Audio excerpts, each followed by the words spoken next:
session on late in the second week. I'm very glad that you're here. My name is Christine Peringer, and I have the honor of facilitating this event. I'm a member of Mediators Beyond Borders International, and this is an event that is co-sponsored by MBBI with the University of Newcastle and the International Environment Communications Association. So we all welcome you. We have a great panel, and they're going to be addressing these three key questions. How might party and non-party actors better work together to implement the Paris Agreement? What innovations can strengthen the UNFCCC processes? And what mechanisms best support the inclusion of youth and Indigenous voices? So this is going to be our focus. And because this is about participation and about learning from each other, the very first thing I'm going to ask you to do is turn to somebody who's close by, introduce yourself, and tell them why you came to this session. I'll let you do that right now.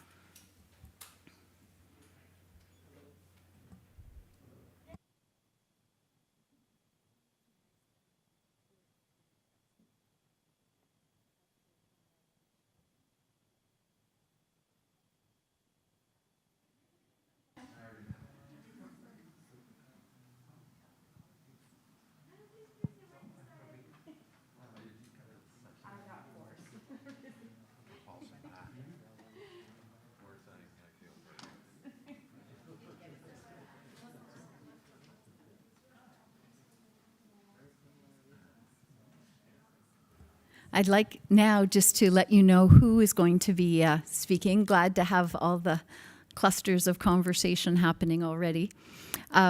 We have 5 very interesting panelists.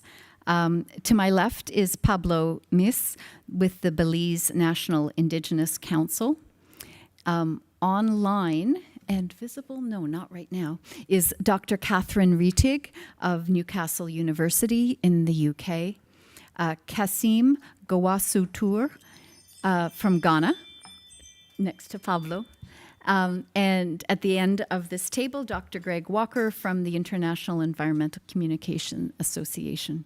And again online is Srishti Singh from Gujarat, India, with the Center for Environmental Education.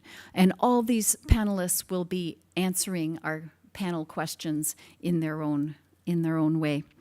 I'm just going to start as moderator just to set the scene of how this panel even came about. I'm a professional facilitator.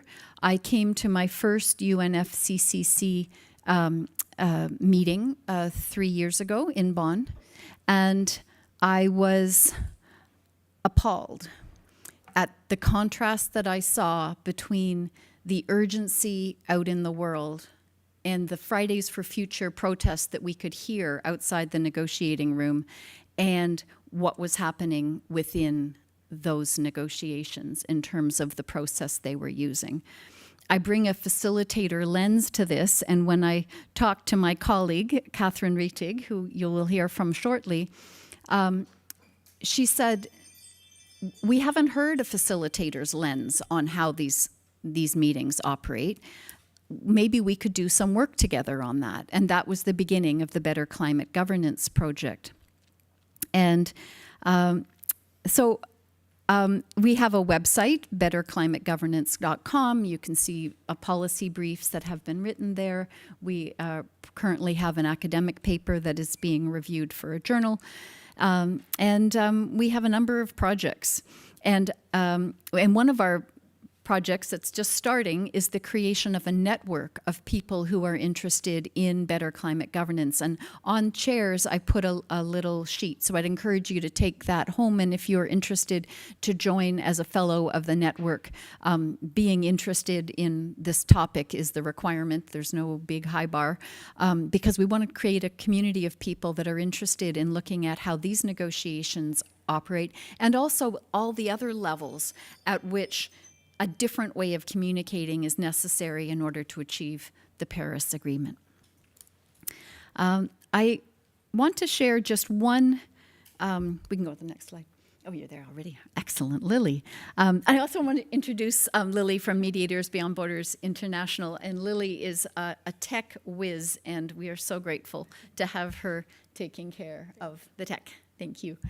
So there's so many different things I could share about what a facilitator would say about these events. And I just thought I might just talk with about these 3 points, that whenever I start work with a client, there are 3 things I want to know. What's the purpose? What are you trying to achieve?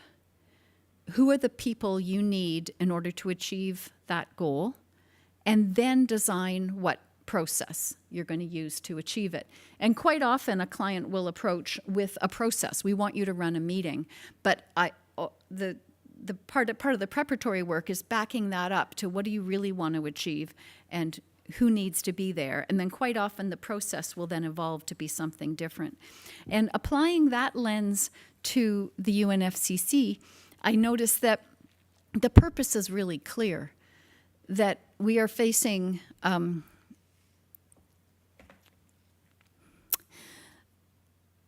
such dire consequences if we can't figure this out in terms of addressing the climate catastrophe that is unrolling right now.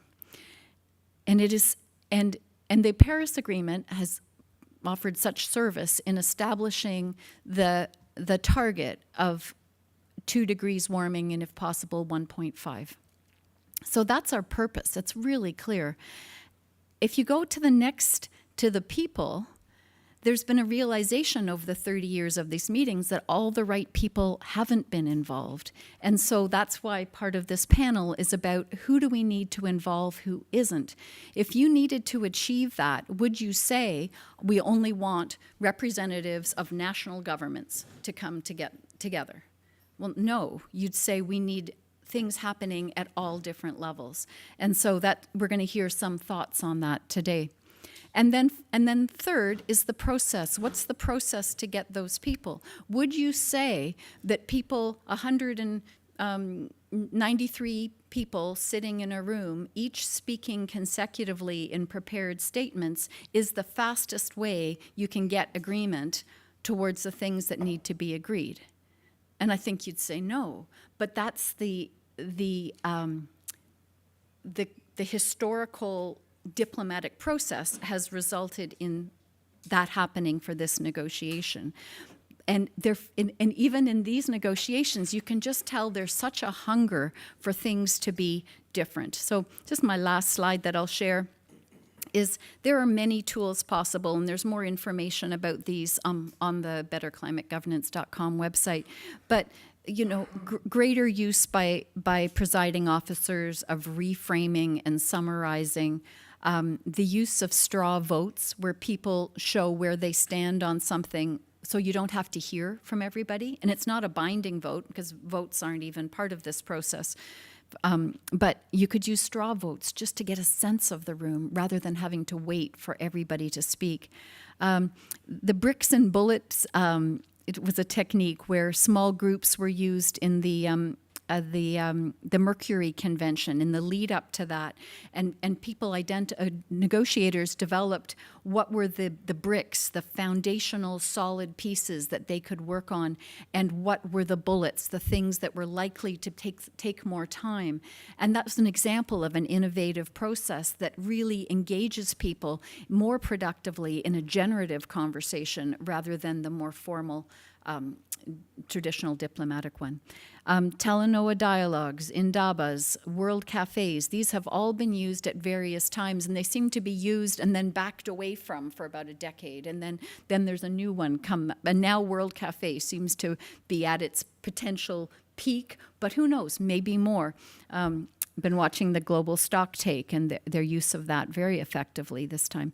Appreciative inquiry, open space. There's all these different modalities because people have learned that people don't do their best creative work in coming to decision when they're all in this very formal frame. So I'll just leave it at that. I could talk forever, but encourage, if this is of interest to you, especially how the meetings are run, please be in touch with me. I would love to continue the dialogue in that way. And yeah, okay. So now I would like to pass on to our next speaker. And we'll do questions all at the end for everybody. I thought that would be better because what each of us is saying, they weave together, I think, in a beautiful way. So I now am going to introduce Pablo Miss. Pablo is focal point for the Belize National Indigenous Council. He's part of the traditional leadership of Maya. He is on the board of trustees for the UN Voluntary Fund for Indigenous People, and I'm sure we'll hear a bit about that. And he's active in the Indigenous caucus. So these are examples of mechanisms that have been used to bring in this missing voice. I pass it to you, Pablo. Thank you very much. I think thank you for the context as well within which we are going to speak. As Christine has indicated, my focus will particularly be on Indigenous peoples within the range of climate action being undertaken. And I want to also kind of spend a little bit of time to connect the global actions and how they actually facilitate what happens at the national level as well. I also want to, from the onset, establish that much of my input will be drawn from my ongoing participation in the International Indigenous Peoples Forum on Climate Change. This is the global space that brings all Indigenous peoples together to collectively engage, brainstorm, plan on how to effectively participate in the various thematic areas being discussed at SB 56. We're towards the end of a 2-week-long SB 56 here, and as you go around the various presentations now, I think all of us will agree that we hear this urgent call for human rights protection to be at the core of all actions being taken to address climate change. And I think it's also important to recall that this call is not at all happening in isolation. In fact, this is actually a pillar within the Paris Agreement, where parties are to consider their obligation as it relates to the respect, protection of human rights when climate action are being undertaken.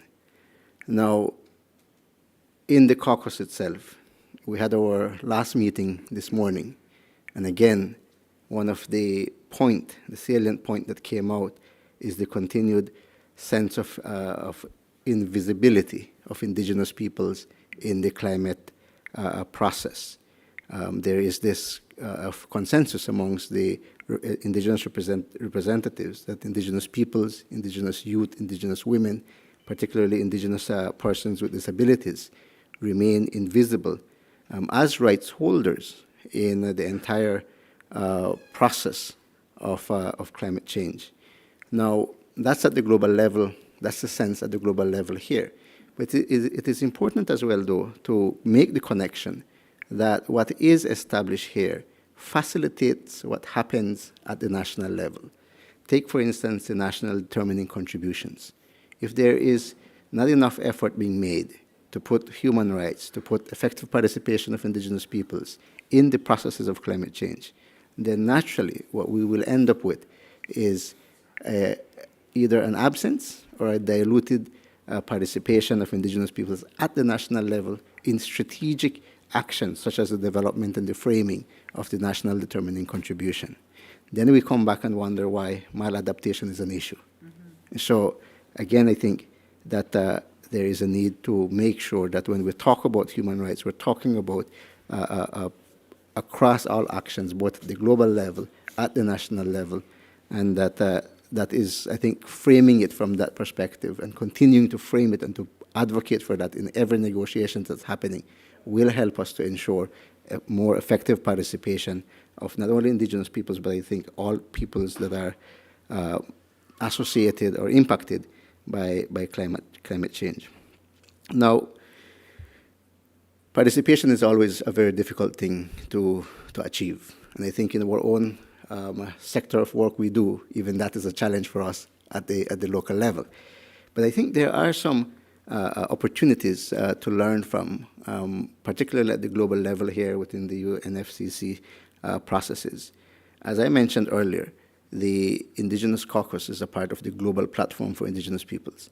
That, I think, is a central opportunity to be able to understand what are the priorities of Indigenous peoples across all the negotiations that are happening. There's no other place than the caucus to be able to engage on those issues. Yet, sometimes it is very hard, in fact, to engage with parties, for the caucus to engage with parties. So I think that that's a missed opportunity.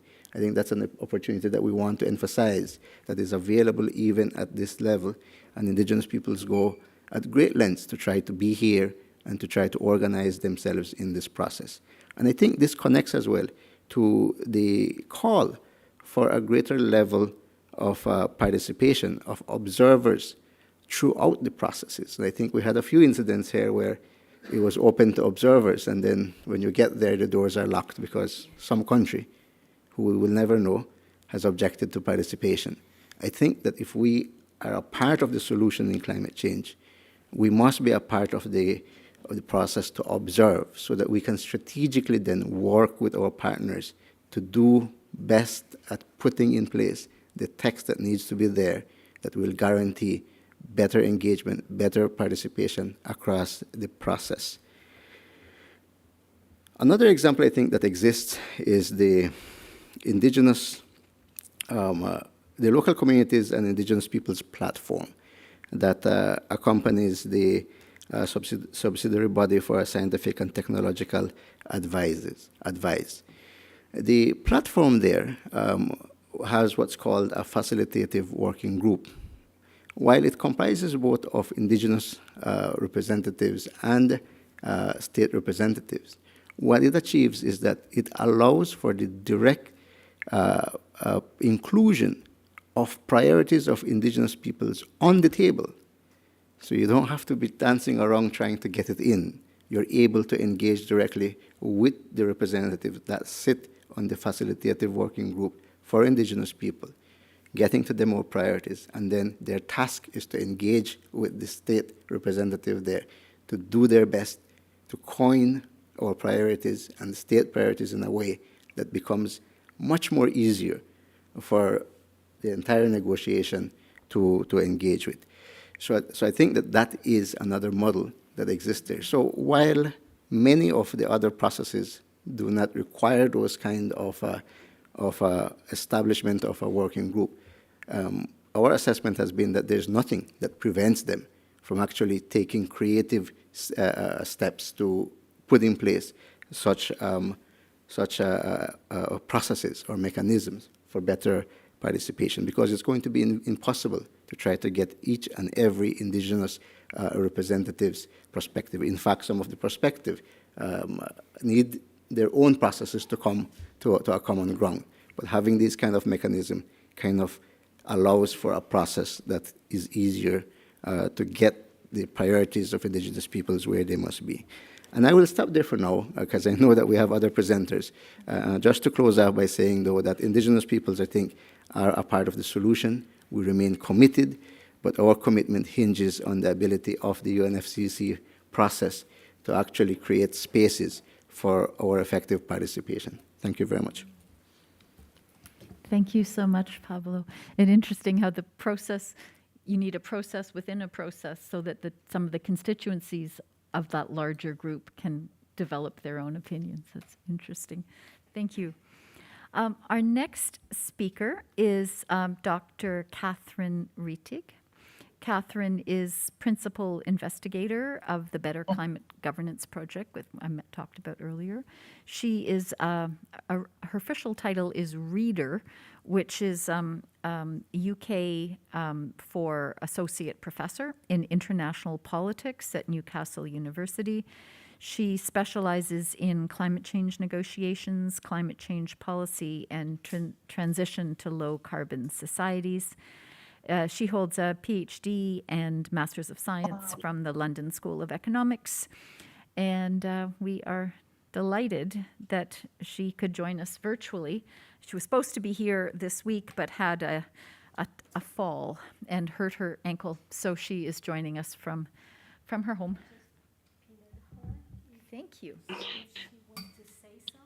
Thank you very much, Christine. It's a pleasure to be here, only virtually, but still there. Sorry.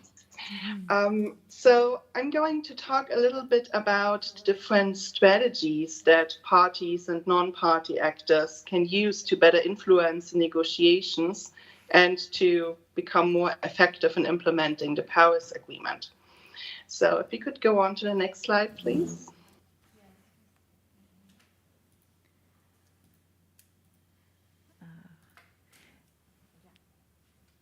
Lily's working on the next slide. There's some... Yeah. Thank you. Good.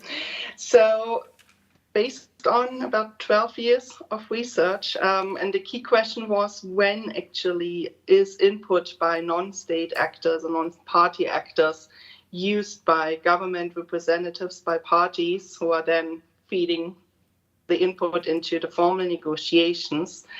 We see three different uses of input from non-party actors. The most dominant one is the political use. So essentially cherry picking whatever input they receive so that it's supporting their predetermined positions. Then we see the ideal instrumental use, which is more about informing policy making, taking the input at face value, and also being open to new suggestions.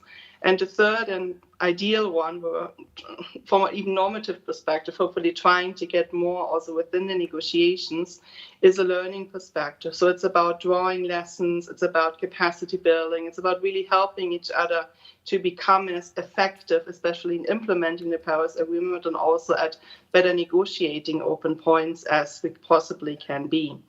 And there are broadly three different strategies that non-party actors are using within the negotiations.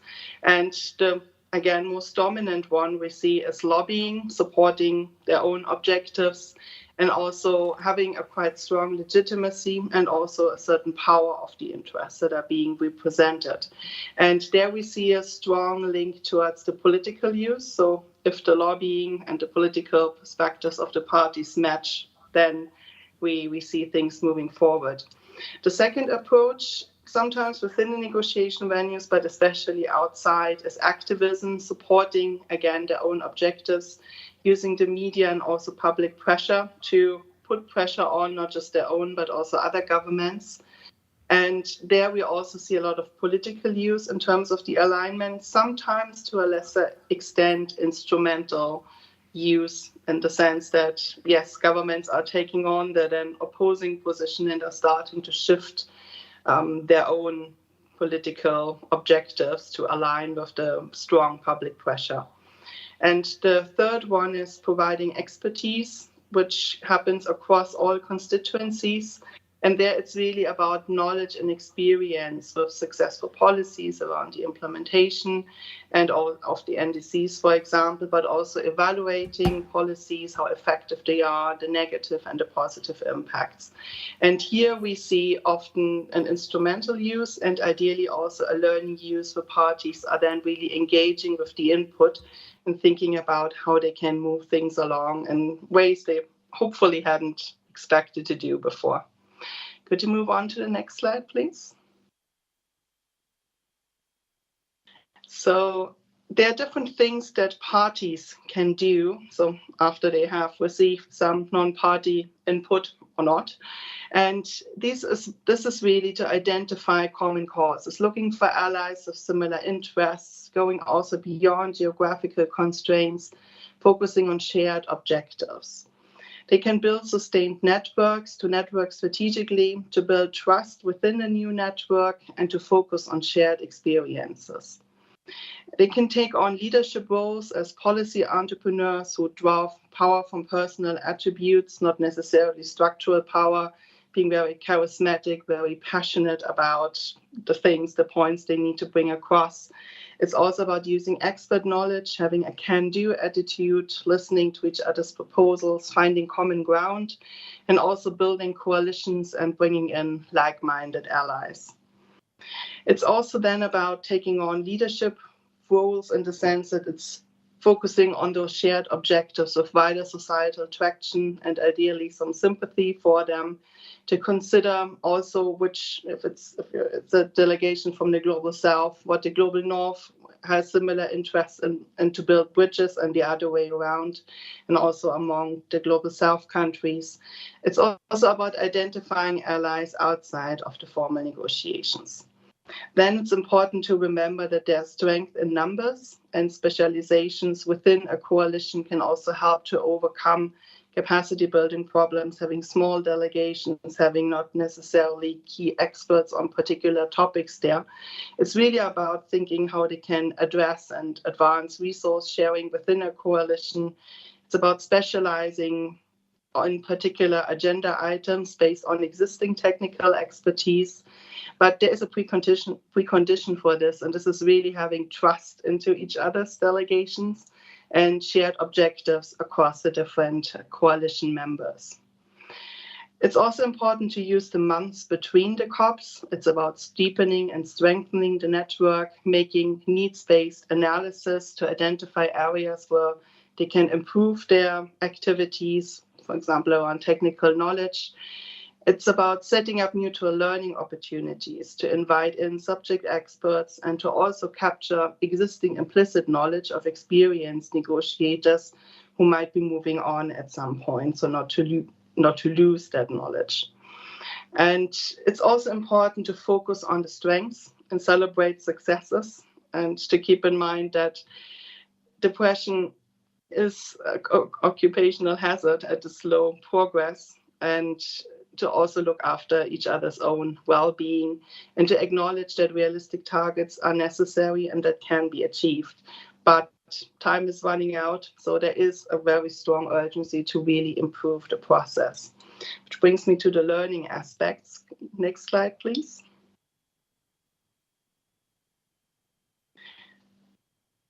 And this is where the UNFCCC, we see already aspects where it's evolving into a learning forum, where it's really starting to have a stronger focus, especially around the implementation of the Paris Agreement, to focus on mutual learning. The global stocktake process is a very good example. And here it's really important to focus on sharing experiences with NDCs and other national policies, and to not just, well, in the first step, to actually let each other know what different countries are doing, but then also to be very open and honest about sharing the successes and especially the challenges, so that other countries don't start to reinvent the wheel and then run into the same issues further down the line. That's not a luxury of time that we can still afford. It's really about speeding things up, learning from the successes and the failures, and then considering how this can work within a locally adapted context. And it's also about experimenting with innovative and solution-oriented approaches. We've seen the Talanoa dialogues, we've seen Indabas. Those kind of approaches have been quite successful at moving the negotiations forward. And a key point is to reflect on the lessons learned and to really consider what the other countries are doing or what non-party actors are doing is useful and is also applicable within their own context. And probably the most important point is to focus on partnerships to facilitate capacity building. We hear a lot of calls for additional financial resources, for more knowledge to really strengthen capacity building. And this is, I think, where the UNFCCC can also offer, not within the formal negotiations, but on the side of them, a more open forum to actually make the connections that are necessary bilaterally within different partnerships with a number of actors to really get moving and to really achieve what countries are setting out with their NDCs. Last slide, please. And this is also where Christine already mentioned it before, the Better Climate Governance Network also comes in and seeks to provide some support and an independent framework, a space for party actors, for non-party actors, to literally everyone come together and to share experiences. It's really about lessons learned. It's about learning what others have done, how they can be more successful, to think about opportunities for capacity building, and to really think about how we can move the negotiation process forward, but also the implementation of the NDCs. And you're all cordially invited to take a look at the website, and then hopefully to also join the network as a fellow in your personal capacity. Thank you very much for your attention. Thank you, Katharine, for that. I'm now going to call on our next speaker, Kassim. Kassim Gawusu-Toure is an environmentalist, a climate change activist with a decade of experience working with youth and local communities to address climate change and biodiversity loss. He is founder and executive director of Greener Impact International, a Ghanaian-based NGO with observer status at the United Nations Framework Convention on Climate Change. Mr. Kassim is currently a member of Ghana's delegation and a youth negotiator with the Africa Group of Negotiators on Climate Change. Kassim. Thank you very much, Christine, and thanks, Pablo and Dr. Katharine, for the earlier interventions and presentations. By way of introduction, and I'm very sorry about my voice. I seem to have a hoax voice, definitely not COVID.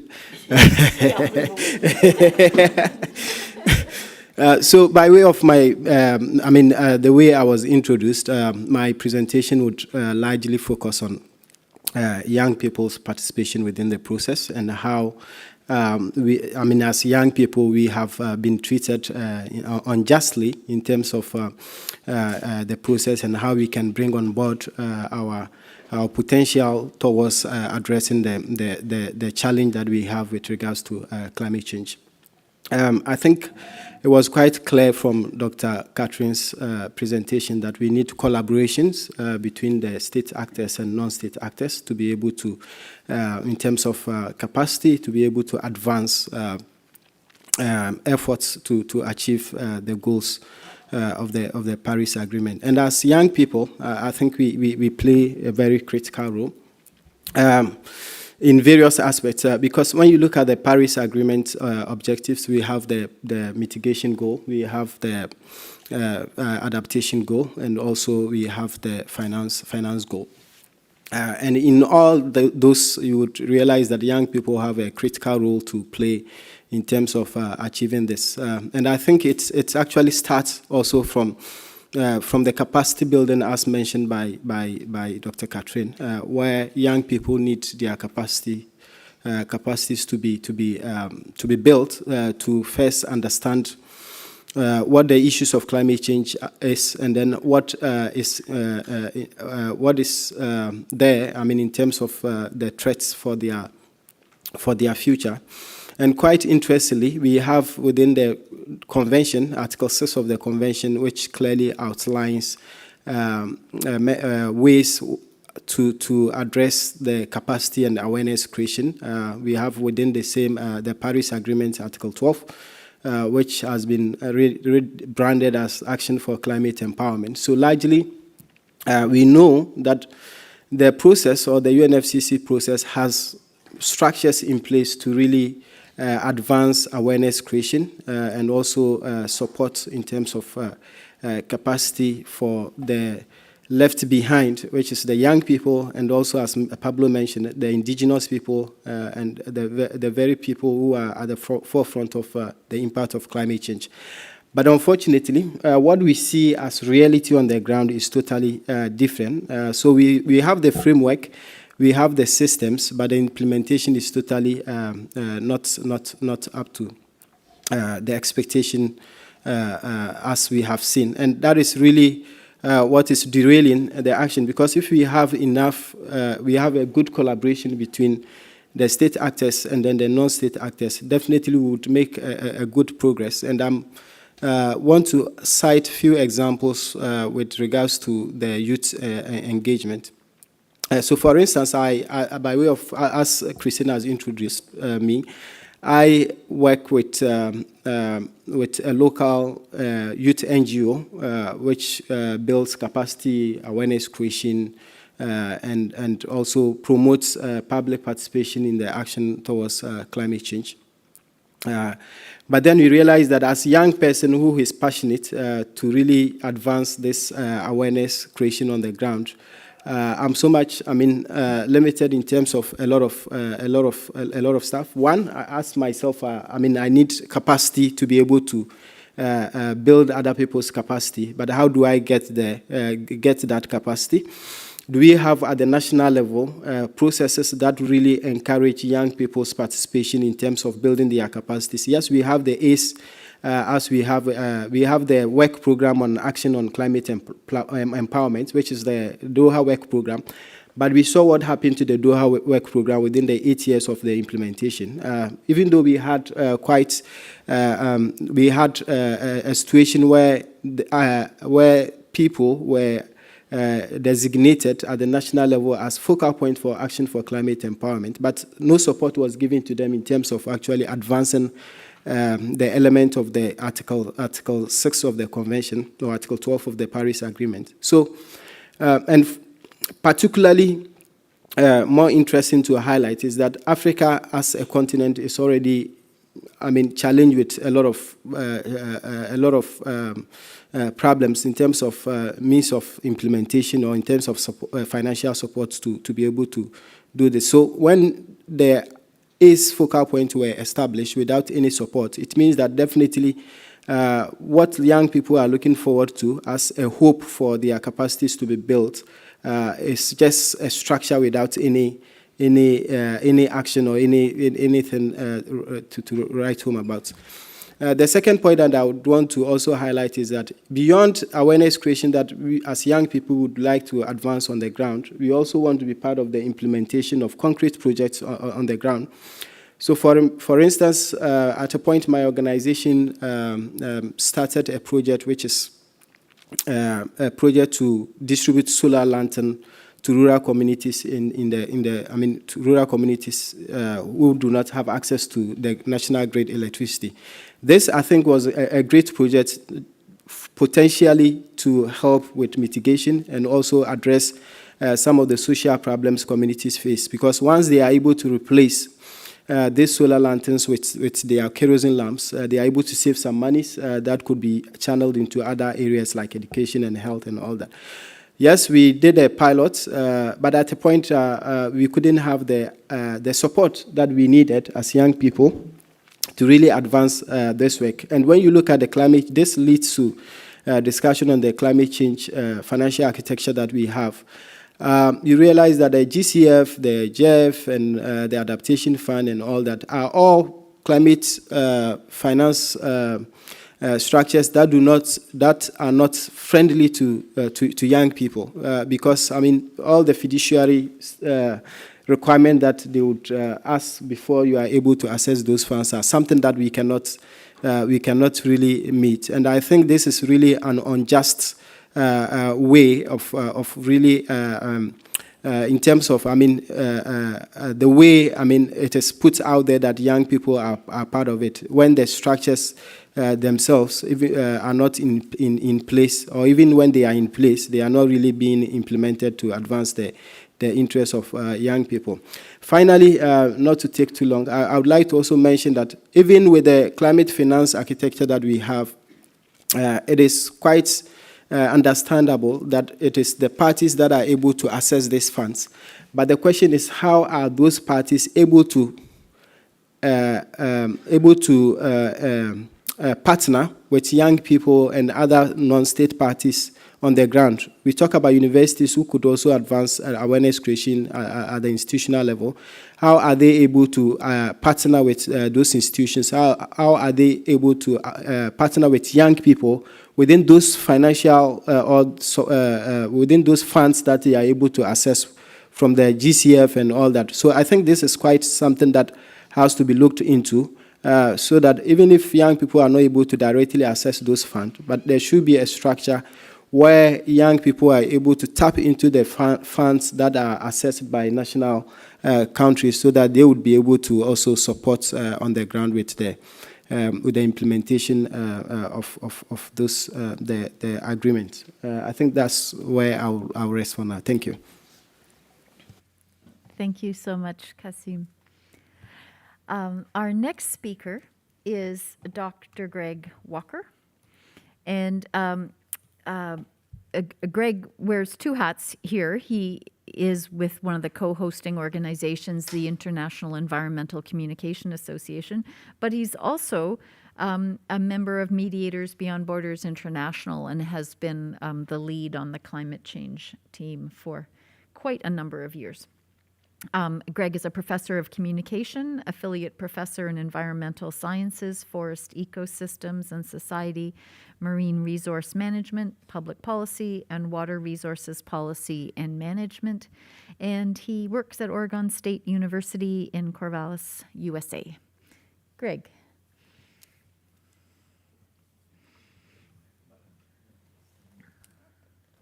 Oh, there we go. Thank you. Good day. I have a number of college degrees. I can't turn the darn thing on. Doesn't prove anything. So thank you for the opportunity to share a few ideas. You can see what I'm going to do is take a relatively narrow focus, and I want to preface this before I get into just a handful of slides, that as I listened to Pablo and Kassim, both are talking about issues that are obviously important to these negotiations, the voices of indigenous communities and the voices and concerns of young people as well. I've been teaching international negotiation for almost 35 years, and I have looked at many, many United Nations conventions, all back to certainly the Montreal Protocol, certainly the UN Convention on Biological Diversity, combating desertification. And if you look at all of those conventions, there really was no voice of indigenous communities. There was no voice of youth. Should there have been? That certainly is something we could discuss. But it's interesting to me that the ideas that are being shared here are very much a part of these negotiations, as well they should be. So in that context, what I want to do is take a few minutes and say, are there lessons we can learn to improve or strengthen the climate change negotiations by looking at other UN negotiations, other UN conventions? And I'm going to focus on the Law of the Sea because that's one I've studied extensively over the years. And I'm going to zip through these slides. So we can skip the plan. There it is there, what I'm going to be doing.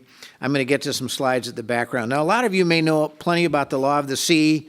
In 1967, Dr. Arvid Pardo of Malta labeled the international seabed the common heritage of mankind, called for a new international law. And you may know that there were controversies over fishing rights, and so in 1973, the UN General Assembly authorized what was the third convention on the Law of the Sea. There had been two previously in the 1950s.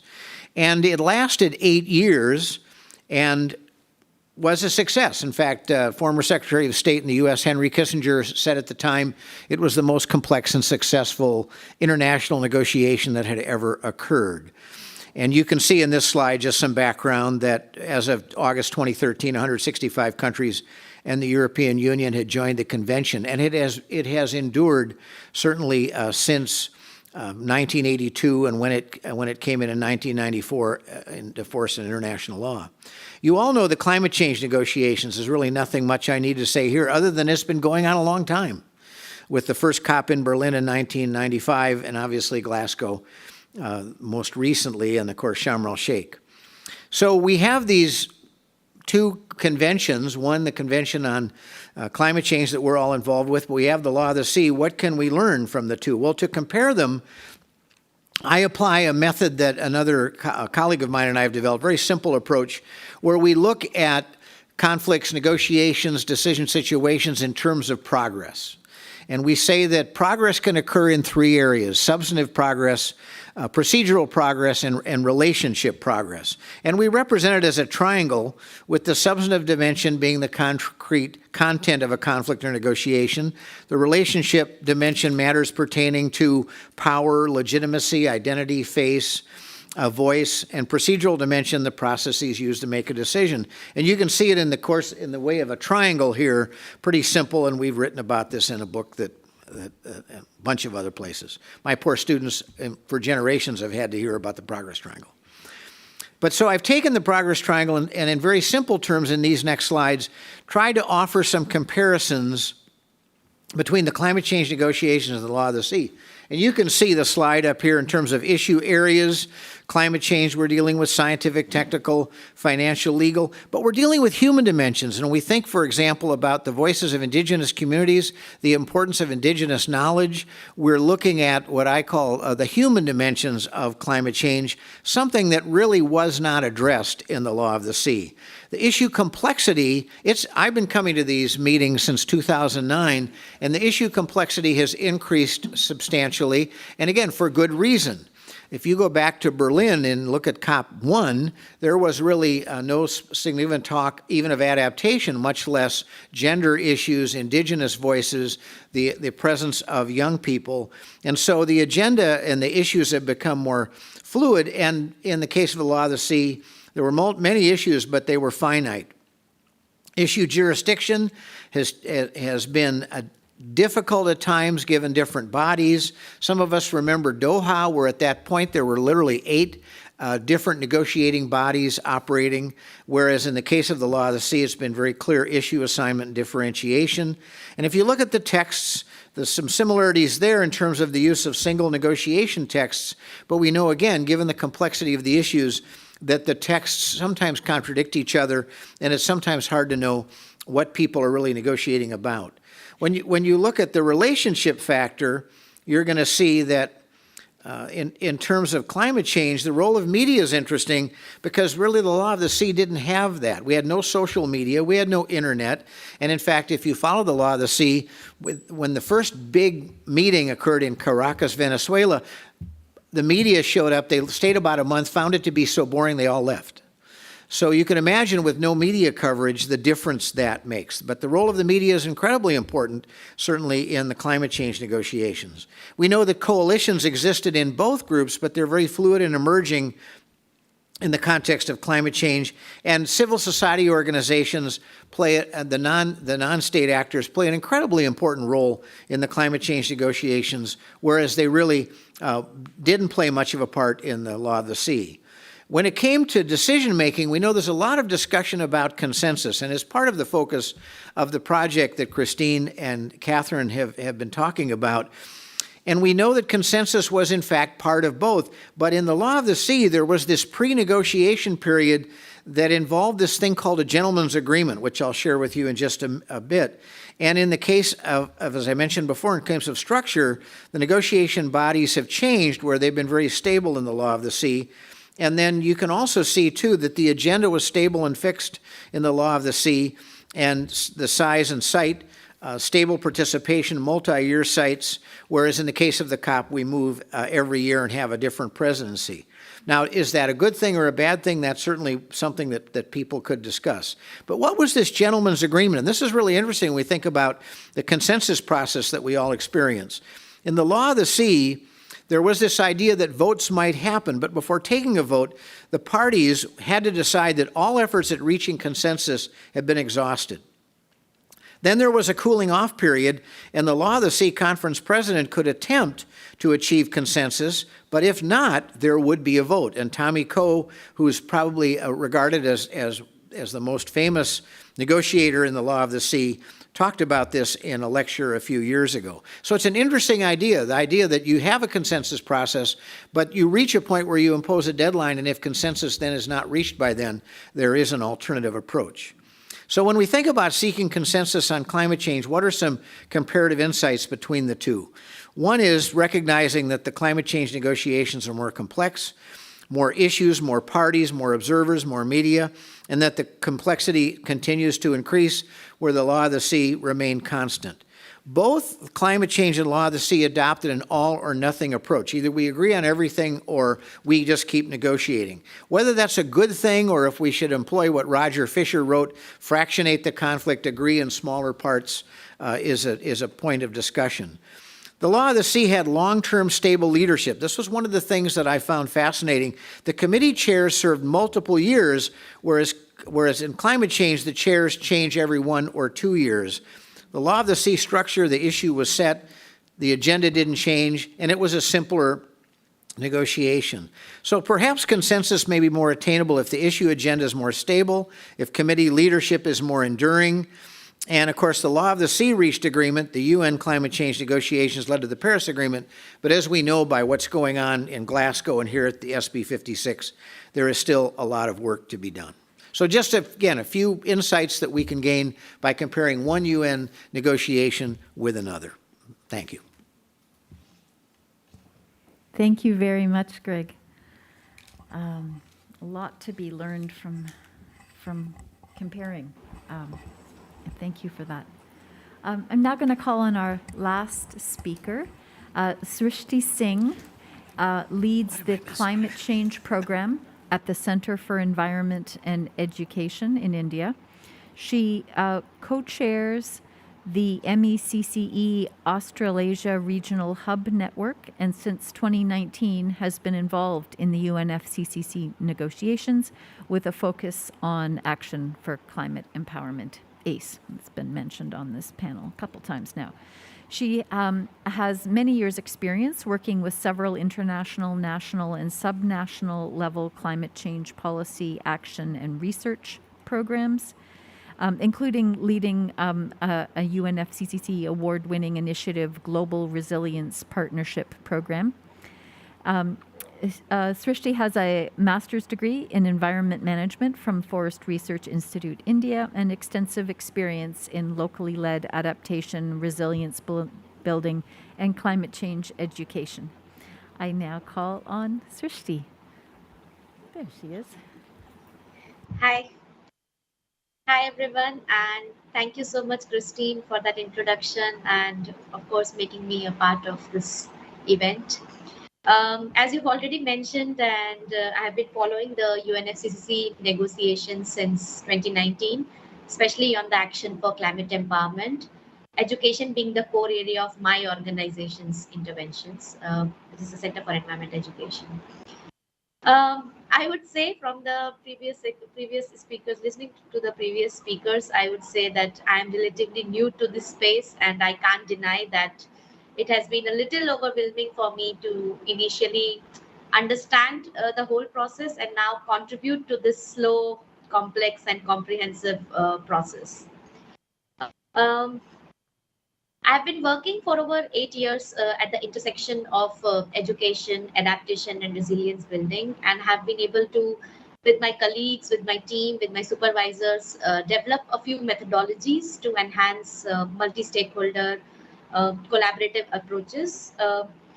These approaches were designed for the grassroots level teams to inform subnational policies, doing some replication and scaling up of models at the intercountry level, both to inform climate policies and also to enhance climate action. For example, I was a part of participatory vulnerability assessment process, which could be done at the community level, then some resilience planning exercises, and then also sort of educating the communities in a very participatory way on what is climate change, what is the science behind climate change, and all those things. And with that experience at the ground level, and also something which I've been doing at the subnational level as well, I feel there is a huge scope to enhance participatory approaches within this intergovernmental UNFCCC processes too. That's really, I still am figuring out how and what could be this participatory approach, but I definitely see an opportunity there. The UNFCCC process is largely party-driven, and it does recognize the role of non-state actors. And with the increasing number of observer organizations, every year, the UNFCCC is also trying to work to enhance this observer and non-party stakeholder engagement. recently through arrangements for intergovernmental meetings, which is also called as AIM. The process is still an emerging one, and we really need to see how this will pan out over the years. But many observer organizations, the constituency focal points have been working around it and trying to strengthen this whole AIM process. But we really have to see what comes next.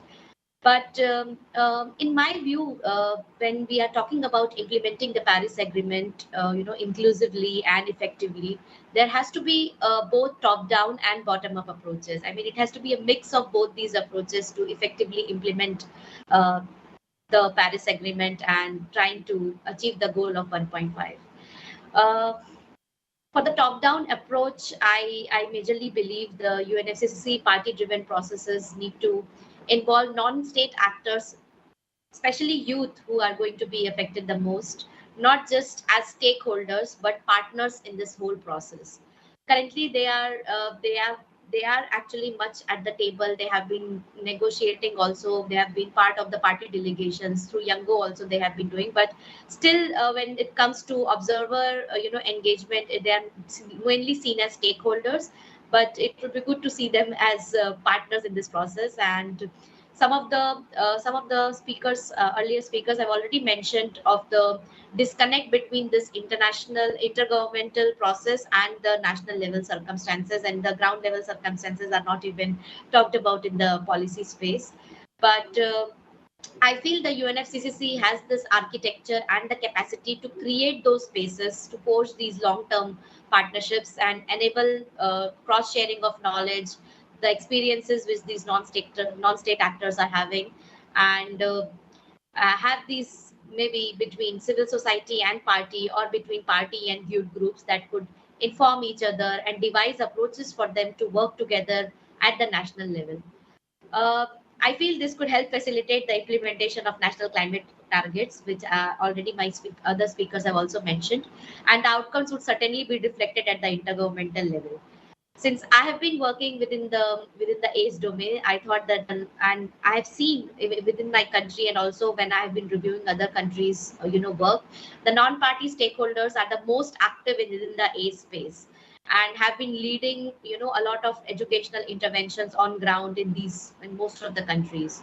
And youth, on the other hand, are the most needed when it comes to climate change education, training, public participation, and all that. So I really feel, and I think it is required as well to develop these strong partnerships between party and non-party actors at the national level, which could truly help adapt inclusive approaches, enhance participation of these non-state actors in the decision-making process, and of course, all these will definitely increase their ownership on achieving the national targets as well. I believe UNFCCC could ensure these kind of approaches so that the Paris goals could be achieved and create capacity development opportunities, which one of the speakers already talked about, so that it has a multiplier effect, through youth partnerships, civil society partnerships, which are mostly working on the ground with the communities who are the most affected. Coming to my second point.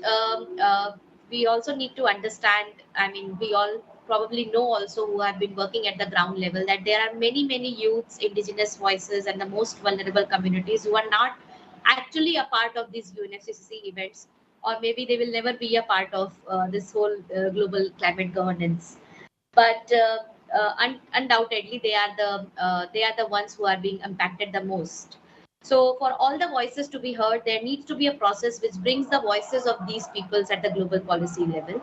And I'd be sharing an example on how this could be brought. And this initiative is called as Global Citizens Assembly.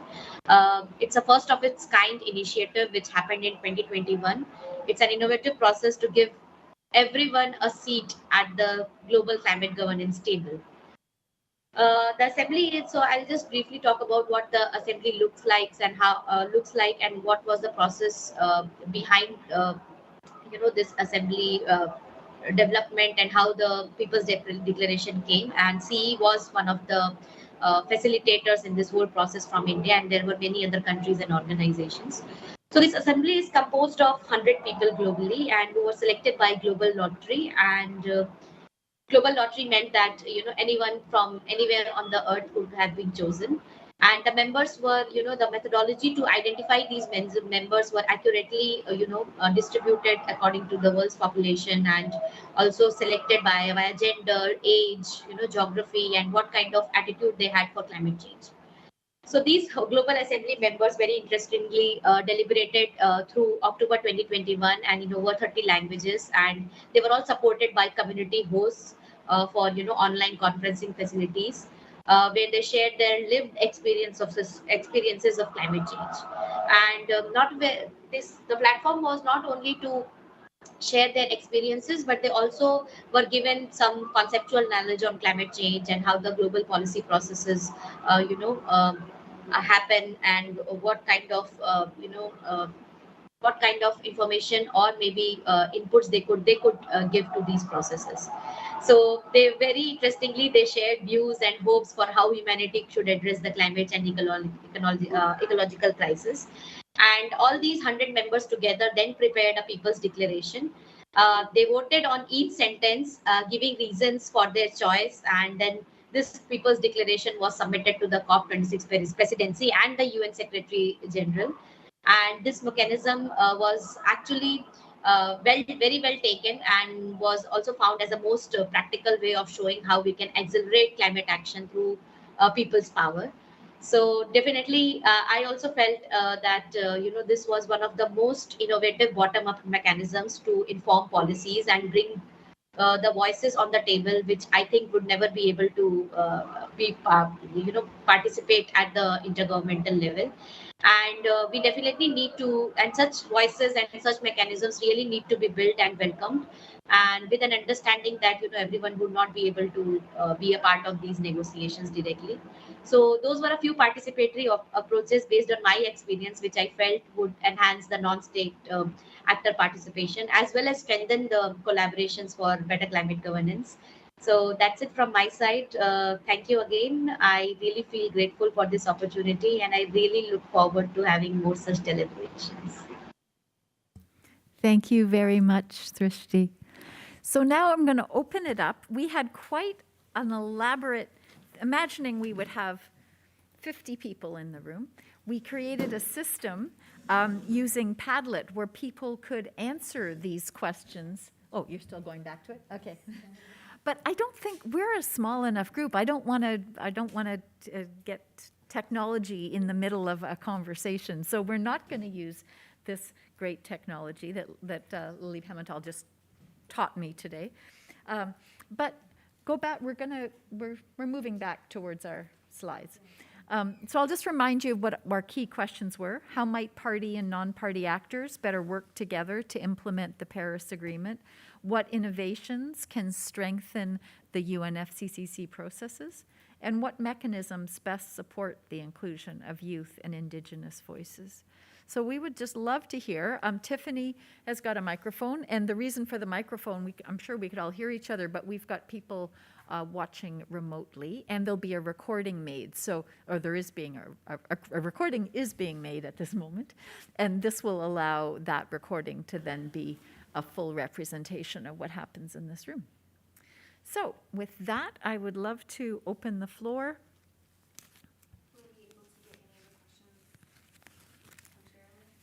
Also, we are taking questions. Now is the time, if you are watching virtually, to put a question in the chat room, and then we will also bring those forward. And do we already have one? No, okay. So we will do that as they come up. Did you want to speak to me? No. Good.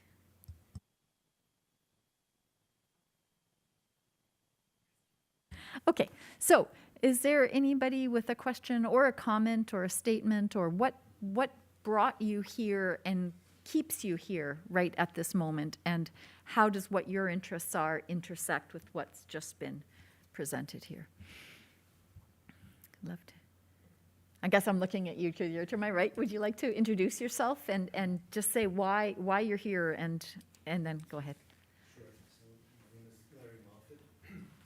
Oh. I'm a member of Oh, thank you. I was so sure. busy listening, I forgot that we needed. My name is Larry Moffat. I'm a member of a citizen movement called Rise for Climate Belgium. And my experience with COP was going to the COP25 in Madrid, not as a delegate, so only being able to visit the green zone.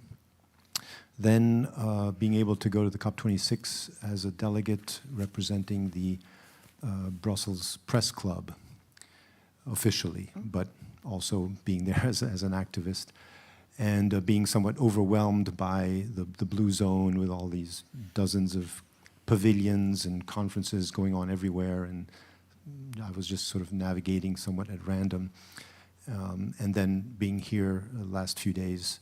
So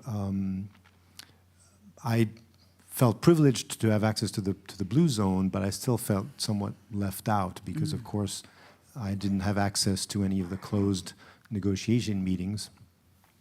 And after the COP26, I was on the mailing list for observer organizations, and I received an invitation to take part in a survey. And I was just wondering if you were familiar with this. It's called Process to Strengthen Observer Engagement. And they sent out an online survey, and I think they're planning some sort of a meeting as a follow-up.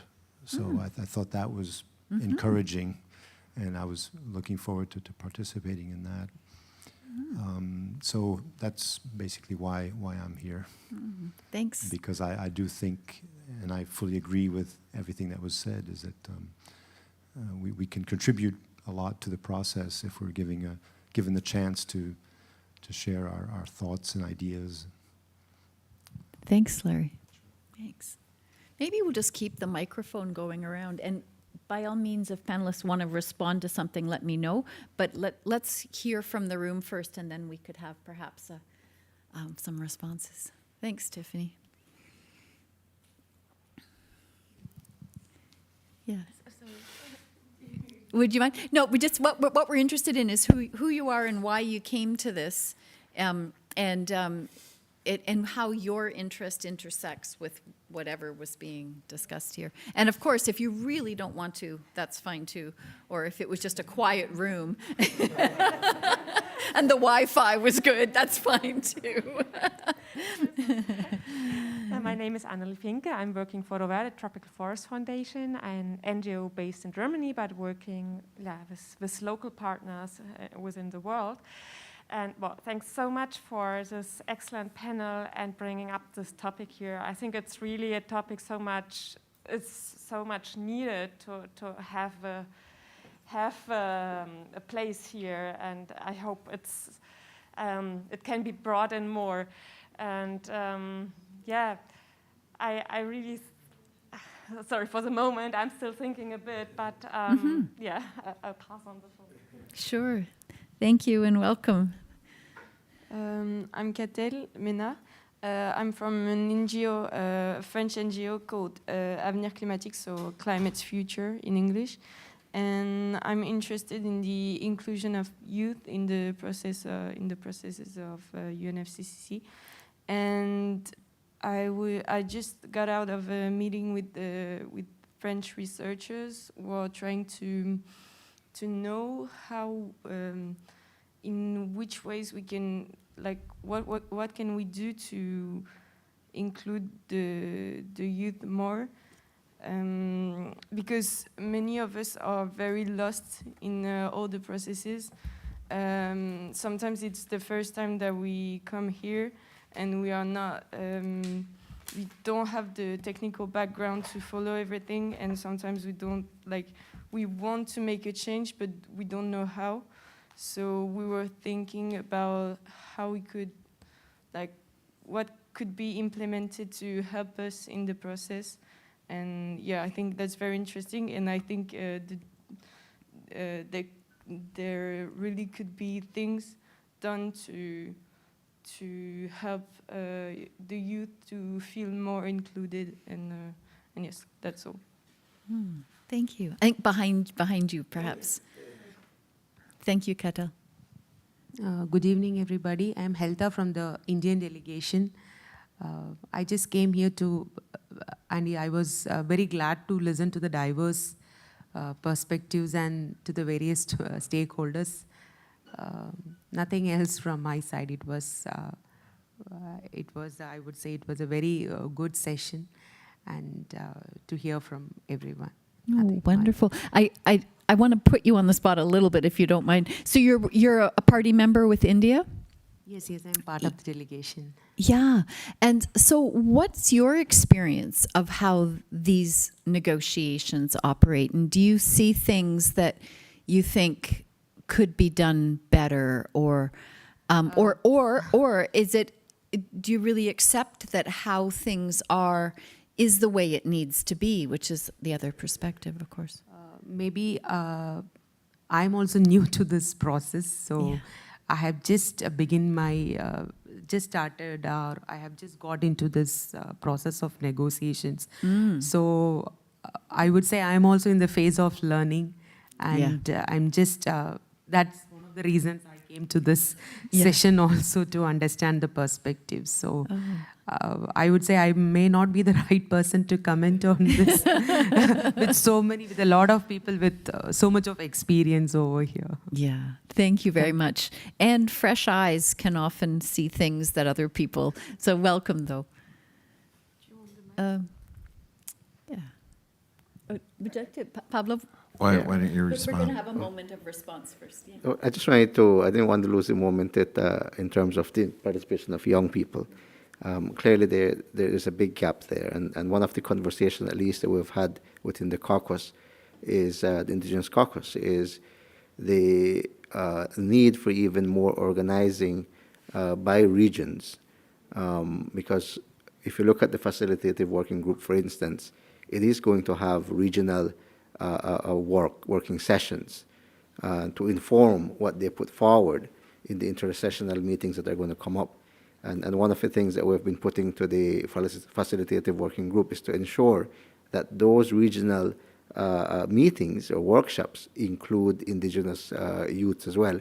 But I think there is also a space for local communities. We've seen even at that platform that to this date we haven't seen a coherent organizing of local communities to utilize that platform. So I wanted to mention that the need to organize at the regional level, I think, is important, because even when you reach here, you'll realize that the negotiations, even among states, often follow a regional pact that operates here. The second thing I wanted to mention is that I wear the hat of also the being a board of trustees on the UN Voluntary Fund for Indigenous Peoples. The fund was established in 1985 to essentially support the participation of Indigenous peoples, particularly, so it only supports Indigenous peoples, within the UN systems. And it recently expanded its mandate to include participation in the UNFCCC processes. So this is the first cohort of people that we have here. So we're trying to understand as well how best can the fund strategically position itself to support, including Indigenous youth. So there is also that mechanism. So there might be opportunities there, but of course there needs to be a greater synergy of efforts to ensure that everybody who needs to be in these conversations ought to be facilitated and present in those spaces. Thank you. Thank you very much to our participants for also, making their interventions. I just would like to respond or more or less send some message of hope to Mina. I'm not sure if I had your name. Yes. Okay.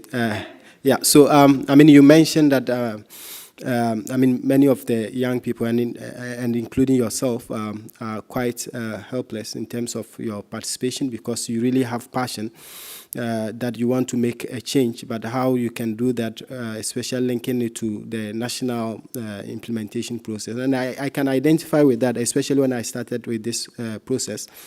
And for you, I think you are quite fortunate, because you happen to be within Europe, and you can access bond easily compared to some of us who are distance away and have a lot of logistics challenges, not just even monetary aspect of funding, but also in terms of assessing visa. And I can tell you, I've been participating in this process for quite a long time. I've participated in few of the COPs, and you can imagine that even coming to this place, Christine knows about this, I was denied visa to come here. I mean, these are some of the injustices that we really talk about, because as a young person who has been in this process for some time, there are records to prove that I have been in the process. But why do you deny me a visa just because I'm a young person? You feel like I don't have assets to really prove that I would return back to my country.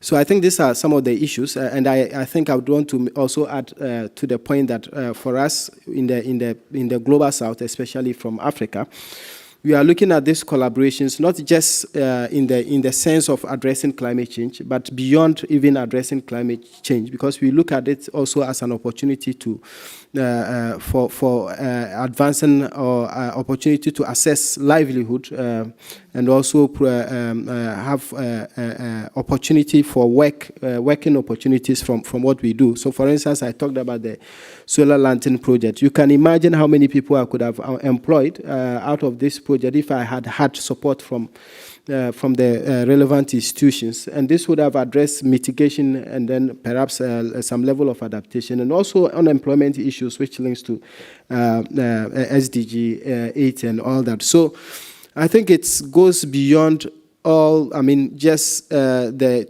issues of just inclusion, but also about equity and also justice.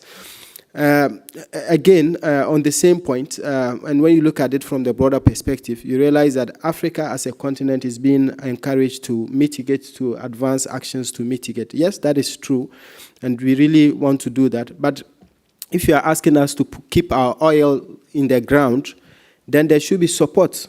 That would there should be alternatives that would employ the youth who are really looking for jobs. And the renewables and all other areas, agriculture, climate smart agriculture, and are all areas that young people can be supported so that they can advance the efforts to address climate change and also be able to meaningfully get employed. The migration bulge that we have been seeing on the television, it's not just that young people from the continent would want to migrate. I mean, going through all this stress of migration to other parts of the world, it's not, I mean, just something that a human being would want to do, but they are faced with life-threatening challenges because flooding issues, climate change affecting their agricultural effort and all that. So that support really has to be there, and it has to be targeting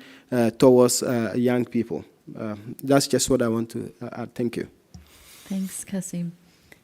Katharine, did you want to respond to the things that have been raised? I'm looking up yes, here please. as if you're on there. You're actually here. Thank you all for your comments and reflections. And yeah, I think Kassim made some very, very important points that I can just support. Perhaps an addition in terms of how to be more effective in influencing the negotiations. There are probably two relevant strategies or approaches. One of them is one that Kassim has been taking, becoming a member of your country's delegation as a young person representative who is representing the voice of the youth and all other kinds of different non-party organizations along this way, and to really become part of the delegation, to be at the negotiation table and have the opportunity when you're making interventions to really point towards the importance of the decisions being made here, and that this is affecting the young generation as well, and that it is a generational challenge that we are facing. And the other one is to keep up the pressure and the excellent work that has already been achieved by Fridays for Future and other movements, and to really keep up the pressure on this activism route to influence, because it is working and governments are listening. It has already had a tremendous effect, but obviously we're not there yet, and there is a lot of frustration at the moment as well, and also coming out of the COVID crisis. So keep up the pressure and keep up the good work to really put pressure on your own government, but also especially other governments, especially of the global north, who do have the financial resources and the opportunity to think about how they can improve capacity building, especially in the global south, and to hopefully also improve the injustice around visas and access to negotiations as well. Thanks, Katharine. David, I didn't know if you wanted to say something, or because you're holding the microphone, and we jumped in, and I'm just noticing we're close to the end. I just wondered if you had something on tip of tongue. Now would be the only thing I would add to I'm David Kay. I'm a faculty member of Cornell University in New York and a member of the delegation, the Mediators Beyond Borders delegation. So the only thing I would add, I mean, this has been a lot of this presentation has had two parts. In my mind, it's one about inclusion, specifically of people who have been marginalized from the process of a variety of different kinds, particularly youth and Indigenous people, but there are other kinds of people who have been marginalized. And this is a marginalizing process itself. If you have to come all the way to another country and go in a room and get a pass and a badge to participate, so there's some issues there. The other part of it was really about what can process do? What can people that have these kinds of skills, process skills, and are sometimes turned to play important roles do? So I'd just like to point out that there could be a richer discussion in a way than we've had so far about the relationship between what mediators and facilitators and conveners do in processes and how that can help participation. Then the only other thing I would say, speaking to the marginalization process itself, is the idea that my impression, and I haven't looked at these processes for nearly as long a period of time as someone like Gregg, but over the several years I've been looking at this, it already seems to me there has been a turn in the trends of what's going on here, certainly obviously towards adaptation, but I've also been following towards multi-level decision-making and implementation, which means not only nation-to-nation decisions, but also within nation decision-making, and by nation I mean states, which to me suggests there's an opening for influence in the future at multiple levels around multiple issue areas, and especially for young people, that there are opportunities to engage more locally than having to come here as a way to organize and have influence through questions of representation. So that's my only point, set of points. Thanks for that. I don't know if you want to say anything. Tiffany, do you want to? I would say that my biggest piece of advice, if I can give you something, would be to not get caught up in feeling as though you need to be, you use the word technical, to be as technically prepared, because we're watching now over the years as 21, 22, 23-year-olds have had more time being activists and studying this than some of the party delegates that are showing up. So don't let feeling as though you're not technically aware or educated be the thing that holds you back, because there are party delegates who are not. And they're debating over word choices. So just feel empowered by the thing that motivates you and encourages you to even show up, because you're representing, I mean, when, David was right, how many people are not here? And so when you get here, don't let the little tiny technical differences hold you back, because you're here for a reason. So don't let the color on the badge separate you from where you feel as though your voice can be heard. Because one day it's you being here as an observer on behalf of an organization that gives you that platform to be a party delegate later on. And you're going to be far more well-informed when you reach that point. So. Okay, I'm going to let Kassim have a final word, just because you've been so much agreeing with what Tiffany said, and then we're gonna close, because I'm noticing the clock. And I I wanted to say this. I don't know why it escaped me. Just your point resonates so well with my experience. Like I mentioned earlier, I identify definitely with the way you feel. And I mean, I've been in the process. When I began, I didn't really know much about it. It was just a passion that was driving me. And I think, just as she said, let the passion drive you. And throughout the process, I mean, definitely, naturally, you get to understand what is happening and all that. Because I started as an observer.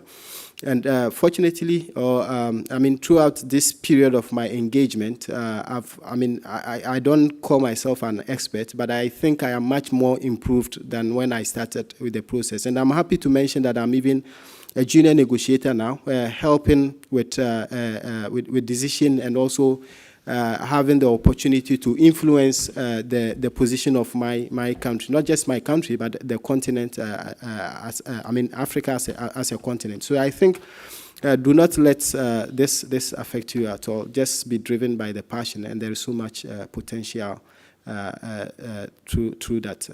Thank you. Well, and those are lovely words to end on. May we all be driven by our passion towards what the world needs. So thank you very much for this. It's been really enjoyable, and I wish you a good final day tomorrow. Mm-hmm.